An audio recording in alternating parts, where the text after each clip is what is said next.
Hello friends, मैं रूपाश्री और मेरे यूट्यूब चैनल में आप सभी का स्वागत है। आज के वीडियो में झारखंड ई कल्याण स्कॉलरशिप का फॉर्म को कैसे करके भरना है पूरा स्टेप बाय स्टेप वीडियो में बताया गया है। गूगल में जाके सबसे पहले सर्च करेंगे ई कल्याण, EKLYAN, ई कल्याण। देखिए, जैसे ई कल्याण में क्लिक करेंगे इस तरह का इंटरफेस खुल जाएगा। ऊपर का होम पेज में ई कल्याण में क्लिक करेंगे, जैसे ही क्लिक करेंगे इस तरह का फिर से एक इंटरफेस खुल जाएगा। ऊपर में होम, फिर कॉलेज एंड स्टूडेंट एलिजिबल, उसमें जैसे क्लिक करेंगे यहाँ पे कुछ ओके का ऑप्शन आएगा, ओके करते जाएंगे, फिर आएगा, फिर ओके करते जाएंगे। उसके बाद फिर आके कॉलेज एंड स्टूडेंट एलिजिबिलिटी में क्लिक करेंगे। इस तरह से देखिए इंटरफेस खुल गया। यहाँ आपको पता चलेगा कि कौन झारखंड के स्कॉलरशिप के लिए अप्लाई कर सकता है और कौन नहीं कर सकता है। तो देखिए, who can apply for scholarship, तो वही अप्लाई कर सकता है जो झारखंड स्टेट का हो और ST SC और OBC हो, और ST SC कैंडिडेट का जो फैमिली इनकम सोर्स है वो 2.5 लाख से कम का हो, और OBC का इनकम जो है वो 1.5 लाख से कम का हो। आगे who can not apply for scholarship, तो वैसे कैंडिडेट जो ST SC और BC के अलावा अदर कैटेगरी से है तो वो अप्लाई नहीं कर पाएंगे। साथ ही साथ ST SC में जिनका फैमिली इनकम 2,50,000 से ज़्यादा है वो भी अप्लाई नहीं कर पाएंगे, और OBC में भी जिनका फैमिली इनकम 1,50,000 से ज़्यादा है वो भी अप्लाई नहीं कर पाएंगे। ऊपर में है स्टूडेंट लॉगिन। स्टूडेंट लॉगिन में जैसे ही क्लिक किए कुछ इस तरह का इंटरफेस खुल गया। तो देखिए यहाँ पे एकदम वीडियो के एकदम लेफ्ट में एक जगह साइन अप और साइन इन दिख रहा है। तो जहाँ साइन अप है वहाँ पे कुछ इंस्ट्रक्शन दिया हुआ है। Please read the instruction very carefully. जो भी इंस्ट्रक्शन दिया हुआ है उसको बहुत अच्छे से एक बार पढ़ लेना है ताकि कोई भी गड़बड़ी ना हो। Enter applicant name as per metric 10th and father name as complete full name which it will appear in application form। Application form में अपना नाम और फादर का नाम वही डालें जो आप क्लास 10th में डाले थे। सेकेंड में है enter your date of birth as per matric 10th which it will appear in application form. Application form में अपना डेट ऑफ बर्थ वही डालें जो क्लास 10th में डाले थे। थर्ड में है no edit option for student name, father name and date of birth. Student name, father name और डेट ऑफ बर्थ में कुछ भी गड़बड़ी हुआ तो बाद में ठीक नहीं होगा। Please do not use special character जैसे लाइक, @ हैशटैग, $, ये सब कुछ भी करेक्टर का इस्तेमाल नहीं करना है फॉर्म भरते टाइम, मतलब रजिस्ट्रेशन फॉर्म भरते time. Inter your name without blank space before and after the name. नाम लिखने से पहले और बाद में जगह मत छोड़ दीजिएगा ब्लैंक स्पेस। 6 में है please do not share your password to anyone, और आप अपना पासवर्ड किसी और के साथ में शेयर मत करें। Please note down your login password detail. अपना लॉगिन का जो पासवर्ड है जो आप खुद से डालेंगे उसको एक जगह लिख के रख लीजिए, क्योंकि ये तब तक काम आएगा जब तक आप स्टूडेंट लाइफ जिएंगे, जब तक आप स्कॉलरशिप का फॉर्म भरेंगे। आगे है if you have the mobile number inter valid mobile number two receive the password. जब भी मोबाइल नंबर डालें तो वैलिड मोबाइल नंबर डालें, क्योंकि जैसे ही आप मोबाइल नंबर डालेंगे तो आपके फ़ोन में वो पासवर्ड चला जाएगा, इसीलिए वैलिड मोबाइल नंबर का इस्तेमाल करें। रजिस्ट्रेशन करने के लिए सबसे पहले देखिए नाम डालिए। नाम, यहाँ पे आप अपना नाम टाइप कर लीजिए। देखिए अपना नाम और टाइटल के बीच में स्पेस दीजिएगा, जैसे मैं यहाँ पे स्पेस नहीं दी हूँ, स्पेस दीजिएगा और वही नाम लिखिएगा जो आपका क्लास 10th में है। फिर नीचे फादर नेम, फादर नेम में भी वही फादर का नाम और टाइटल के बीच में स्पेस दीजिएगा। यहाँ पे डेट ऑफ बर्थ, तो सबसे पहले ईयर सिलेक्ट कर लीजिए, ईयर, उसके बाद मंथ, उसके बाद डेट। इस तरह से जैसे आप सिलेक्ट कर लेंगे तो वहाँ पे डेट ऑफ बर्थ अपने आप फिलअप हो जाएगा। उसके बाद आपको एक मोबाइल नंबर डालना है। यहाँ पे एक ऑलरेडी मोबाइल नंबर है, इसको एक मोबाइल नंबर डालना है, वो भी वैलिड मोबाइल नंबर, ताकि उस मोबाइल नंबर पे आपका पासवर्ड आ सके। आगे है ईमेल, KRISMAHTO65@gmail.com। इस तरीके से ईमेल को फिल करना है। फिर पासवर्ड, आपको अपना मन से पासवर्ड सिलेक्ट करना है। वो पासवर्ड डालें जो ताकि आपको याद रह सके, और फिर कंफर्म पासवर्ड, जो पासवर्ड ऊपर डाले वही पासवर्ड को दोबारा कंफर्म पासवर्ड में भी डालना है। एक बार दोबारा चेक कर लीजिए ऊपर से डेट ठीक है कि नहीं, क्योंकि रजिस्ट्रेशन बार बार चेंज नहीं होता है। फिर देखिए यहाँ पे एक कैप्चा है 370317, जो कैप्चा है उसको डिटो देख के लिख देना है और क्रिएट अकाउंट करना है। जैसे ही करेंगे देखिए ऊपर में आया कुछ ओके और कैंसिल का। Before you want to submit your detail read the instruction before note down your login password detail, do you want to continue, yes, वहाँ पे ओके कर लीजिएगा। ओके करने के बाद कुछ देखिए डायरेक्ट इस तरह का खुल जाएगा। देखिए क्या लिखा हुआ है साइन अप के ऊपर, registered successfully in E Kalyan, your login detail are send to registered mobile number. जो आप मोबाइल नंबर रजिस्टर करेंगे वहाँ पे ऑटोमेटिकली वो पासवर्ड चला जाएगा। देखिए उसके बगल में ऑटोमेटिकली साइन अप के बगल में साइन इन में अब ये आ गया, स्क्रीन पे दिख रहा है लॉगिन विथ ईमेल। देखिए इस तरह से कुछ जैसे आप रजिस्टर करेंगे तो फ़ोन में इस तरह से आपका पासवर्ड चला जाएगा। अब देखिए यहाँ पे मेल, ईमेल और मोबाइल है, तो ईमेल और मोबाइल में अब जैसे यहाँ पे मैं मोबाइल नंबर दे के की थी, देखिए ऑलरेडी साइन इन में ही है। यहाँ पे मोबाइल, ईमेल डालना चाहते हैं तो ईमेल डालिए, मोबाइल चलना है तो मोबाइल डालिए। तो ये यहाँ पे मोबाइल नंबर जैसे ही डाल देते हैं, जो मोबाइल नंबर वहाँ पे डाले थे 00, उसके बाद जो पासवर्ड वहाँ डाले थे वही पासवर्ड को फिर से डालना है। पासवर्ड को सही से डालना है। उसके बाद देखिए कि यहाँ पे ही एक कैप्चा है 225457 करके आपको साइन इन कर देना है। जैसे ही साइन इन करते हैं इस तरह का कुछ इंटरफेस खुल जाता है। योर रजिस्ट्रेशन डिटेल, देखिए मैं अपना नाम और टाइटल के बीच में स्पेस नहीं डाली थी इसलिए इस तरह से सटा सटा आ गया। आप जब रजिस्ट्रेशन करेंगे तो अपना नाम और टाइटल के बीच में स्पेस देंगे, फादर का भी नाम और टाइटल के बीच में स्पेस देंगे। इस तरह से आपका रजिस्ट्रेशन डिटेल ऊपर में आएगा। फिर इस तरह से नीचे आना है। देखिए यहाँ पे है post matric within outside the state fresh application registration 2020-21। यहाँ पे अप्लाई नाउ में, अप्लाई ऑनलाइन में क्लिक कर देना है। जैसे ही अप्लाई ऑनलाइन में क्लिक करते हैं देखिए इस तरह का इंटरफेस खुल जाएगा।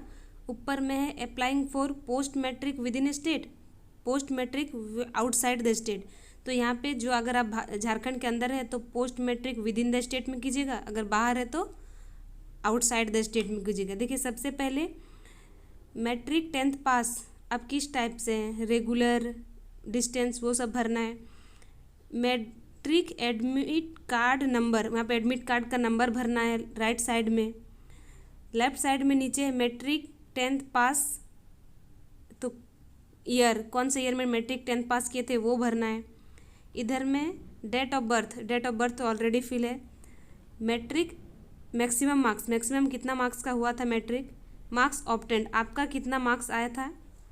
नीचे में है जेंडर, तो जेंडर में आपको सिलेक्ट करना है मेल फीमेल जो भी है। उसके बाद इधर है कैंडिडेट ग्रेड ऑब्टेंड, तो जो भी ग्रेड आप ऑब्टेंड किए थे फर्स्ट सेकंड थर्ड डिवीज़न वो पुट करना है। इसके बाद देखिए पर्सनल डिटेल, पर्सनल डिटेल में आवेदक का नाम तो ऑलरेडी फिलअप है। उसके बाद है माता पिता जीवित है या नहीं, तो जैसे आप जीवित है में यस करेंगे, जो भी है उस सब में यस करते जाएंगे।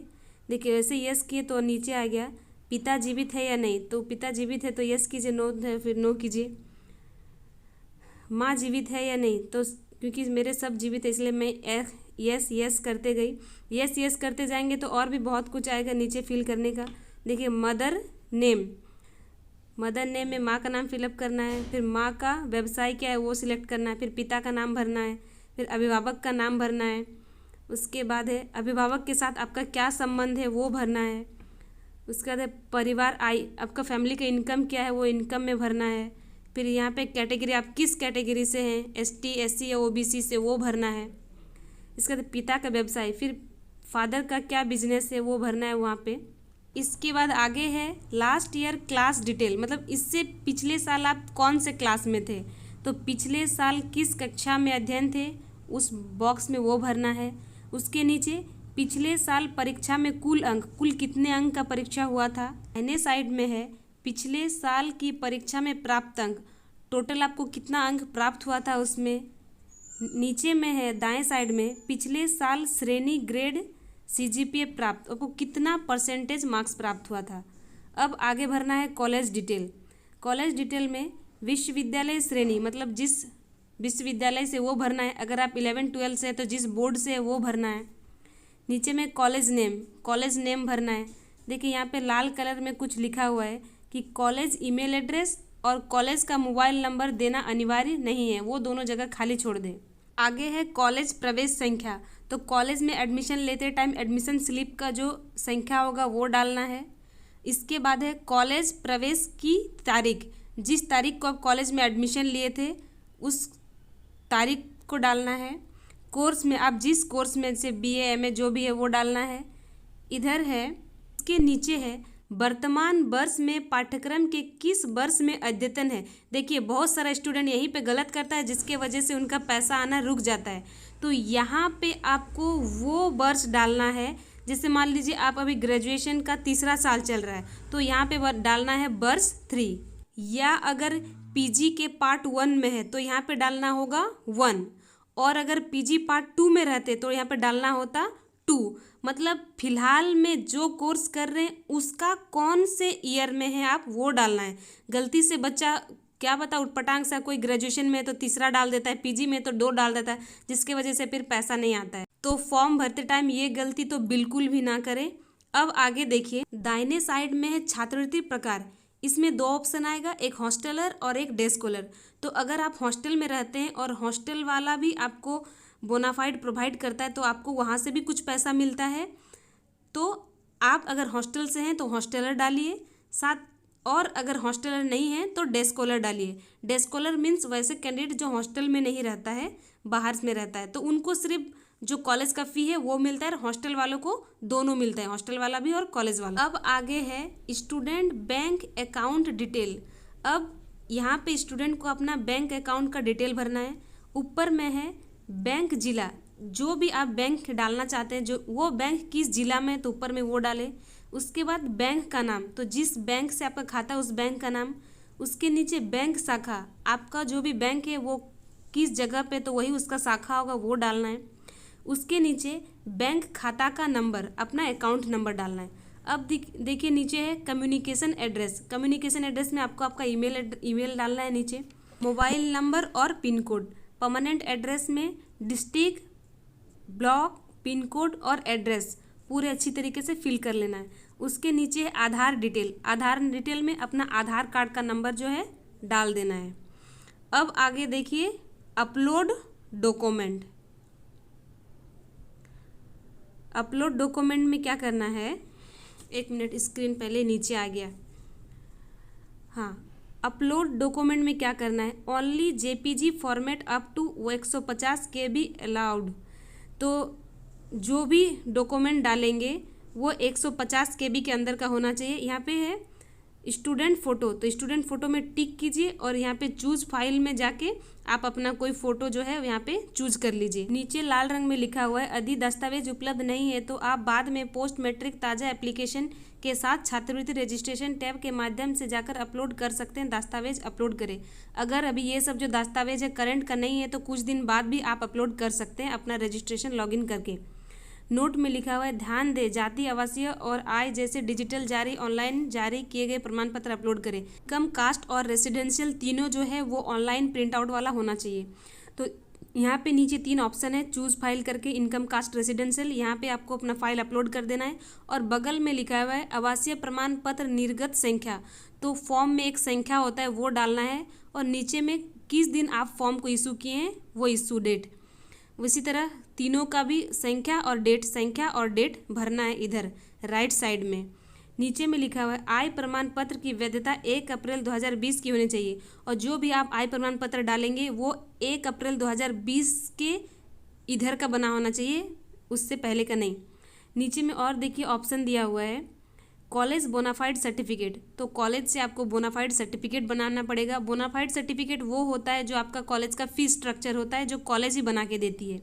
इसके आगे है विद्यार्थी पिछला वर्ष अंक पत्र। तो अभी आप जिस क्लास में, इससे पहले क्लास का जो भी अंक पत्र है वो, एग्जाम्पल के लिए जैसे अभी आप पीजी पार्ट 1 में है तो यूजी का जो मार्कशीट है वो डालना है। और अगर पीजी पार्ट 2 में रहते तो पीजी पार्ट 1 मतलब सेकेंड सेमेस्टर का मार्कशीट डालना होता है। लास्ट में है छात्र बैंक खाता पासबुक स्कैन की गई प्रति पृष्ठ। तो पासबुक का जो पहला पृष्ठ है उसका स्कैन कॉपी। नोट में है छात्र के द्वारा ऑनलाइन आवेदन प्रपत्र सबमिट करने के पश्चात उसका प्रिंट आउट प्राप्त करें एवं उसके बाद छात्र हस्ताक्षर के साथ स्कैन किए गए प्रिंट आउट को प्रवेशोत्तर छात्रवृत्ति लिंक के माध्यम से अपलोड करना सुनिश्चित करें। इसका मतलब है जैसे ही फॉर्म पूरा सबमिट कर देंगे एक एप्लीकेशन फॉर्म निकलेगा, उस एप्लीकेशन फॉर्म को प्रिंट आउट करके निकाल लेना है और अपना सिग्नेचर, पेरेंट्स का सिग्नेचर और कॉलेज से भी सिग्नेचर करा के फिर से ई कल्याण के पोर्टल में अपलोड करना है। ये बोल रहा है नोट 1 में। 2 में बोल रहा है छात्रों को सलाह दी जाती है कि वे अपना आधार लिंक बैंक खाता नंबर देकर आवेदन करें। जो भी बैंक अकाउंट देंगे ई कल्याण के फॉर्म के लिए वो अकाउंट आधार लिंक होना ज़रूरी है। अगर आधार लिंक नहीं हुआ तो पैसा नहीं आएगा, इसलिए आधार लिंक होना ज़रूरी है।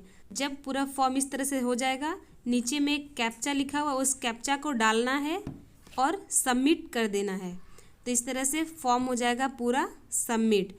जैसे ही फॉर्म सबमिट हो जाएगा, एप्लीकेशन फॉर्म निकल जाएगा, उस एप्लीकेशन का प्रिंट आउट करके अपने पास रख लेना है। जैसे ही सबमिट करेंगे कुछ इस तरह का जो है वो एप्लीकेशन फॉर्म खुल जाएगा।